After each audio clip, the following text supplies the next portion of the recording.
The puppy wanted me to remind y'all about the secret link that I put in the description and the channel recommendation. You guys check them out. If you love what they're doing, subscribe. Either way, tell them Dutch Creek Cabin sent you. Oh, say hi to them. There we go. Alright guys, well, I'm going to be completely honest and tell you I'm not looking forward to this. But I've got to get this gas tank out of here because it has some muck in the bottom of it and it keeps blocking up my fuel lines. So we're going to take it apart and wash it out really good. Let's do it. I've been trying to avoid it and hope it'd clean itself out, but it hasn't, so I got to go ahead and get it done. I don't know if you guys know, but in the early years, the gas tank actually used to be inside the cab of the truck. So here's the gas tank here. The seat's really heavy and I don't have any help, so I'm just going to try to unbolt it and move it forward. I don't know if it's going to give me enough room, but we're going to give it a try.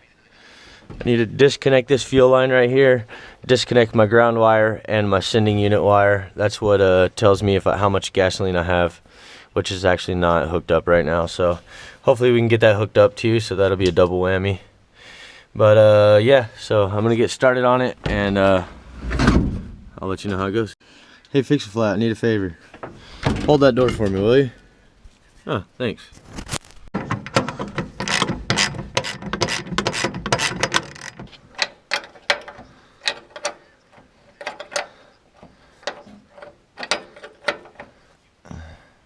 This was bought for me by my buddy Rob, and if you got any tool guys in your life or car guys in your life, this is a really cool little gift that you can give to someone. I don't know exactly how much it cost. I didn't look it up because it was a gift, but it's just a basic little kit. 10 mil. This piece just drops right in here, and you got a good little ratcheting wrench. And it's the wrong way. Hey, UPS showed up with my package. This package is way more important than that truck's gas tank, but I've got a good roll going and I'm already all bundled up, so I'm gonna work on it for a good another 30 minutes or so, and then I'll get to that box. Alright guys, let's get to this other side. Looks like 10 mil in the front. Hey, my pocket knife!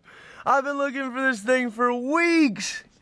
Heck yes, I thought it was in the Camaro. That's a total win right there. All right, let's see, 10 mil, 10 mil. All right guys, well, I was really worried about having to pick that seat up because it's pretty heavy, and it's not that it's heavy, it's just you can't really carry it just on one side. Anyway, I was able to push it forward. So you can see the seat's all the way forward now, and I think I'll be able to get to the tank pretty good here. So I really got to get this package taken care of, so I'm gonna run in and take care of this package, and then I'll get back to this ASAP. I had a little bit of trash. I got all the trash cleaned up that was in here. I was really worried about breaking off this fuel line, but it actually came apart pretty good. I got this strap loosened right here, and I gotta loosen that other strap on that side, and we're pretty much ready to pull it out.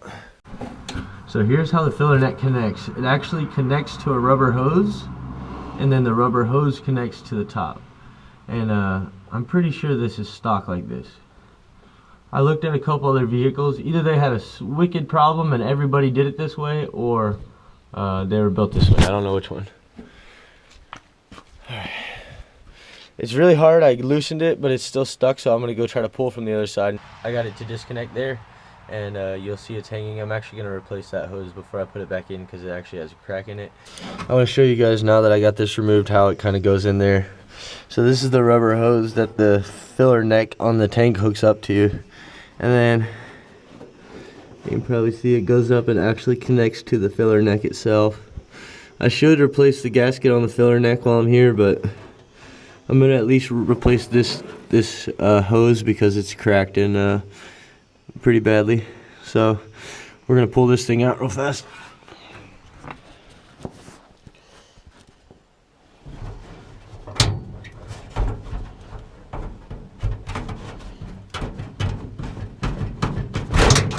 Oh, finally, dude. And you can see why I need to replace it. It's got a pretty bad crack. It leaked a little bit. If you weren't careful, it would leak into the truck whenever you're filling up the gas. But on top of that, that also let it smell like gas a lot inside of here because the vapors would just come up through there. So there we go. Alright guys, so I got my tank out. I got a gas can that's already got a bad seal on it, so I don't mind pouring some water in there. And then I'm just gonna rinse this out with water. It's not rusted or anything, it just, I don't know what happened, it got some stuff in there and it got some water in there. So I'm just gonna put 2 gallons of water in there, and I'm not filling it up with a hose because I want to be able to make sure that I can pour it in this gas can. So hopefully 2 gallons of water will give me enough to slosh around, and we'll get this thing cleaned up.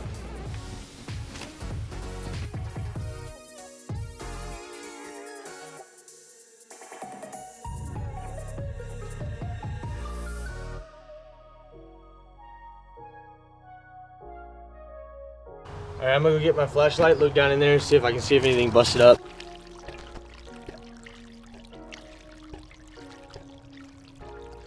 Come on down to Dutch Creek Skating Ring. It all looks really clear coming out of there now, so I feel pretty confident, but I didn't want to have to put it back in and then take it back out. I got all my water jugs filled back up. Right now it's been freezing pretty much every night, so I've just been shutting off the water to my house. And I've just been storing water in jugs, and I've just been using out of that. I don't really use a lot of water anyway, so it's just easier that way, and I don't ever have to worry about my house having any busted lines. Alright guys, so I don't know how well you'll be able to see this, but I got a new hose on there, and I was just fitting it up, but it fits so good that I can't get it off without having to struggle to get it back on, so we're just going to leave it on there, but trust me that there's a new hose on there. Alright, so I just took a small piece of wire and I just wired this back to the seat a little bit so I can slide it in there. And once we get behind that, I'll let it go. Okay, so now I have to get the neck up inside that rubber piece, which is going to be a total pain. But let's get this loose off here. I'm actually going to prop it up so that I don't have to hold it so well. This can of fix-a-flat's going to do the job for us.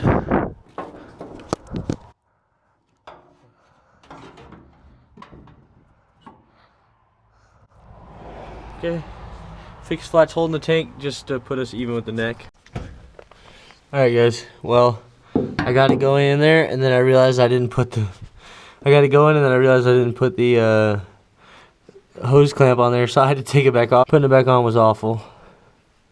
But I got it going on there, so now I'm going to move it into place and lock it down. Alright guys, so I'm sure the lighting's probably pretty bad, but I got everything hooked back up. The only wires to hook up are the ground wire to the back of the cab and then the sending wire. I didn't actually replace it like I planned on because I kind of got in a pickle and needed it done, so we'll have to worry about that later. But it's time to bolt the seat back up. Let's go fire it up real fast and make sure she lights. I already primed it up a little bit, I'm not going to lie to you guys, but so she should rip. A little cold.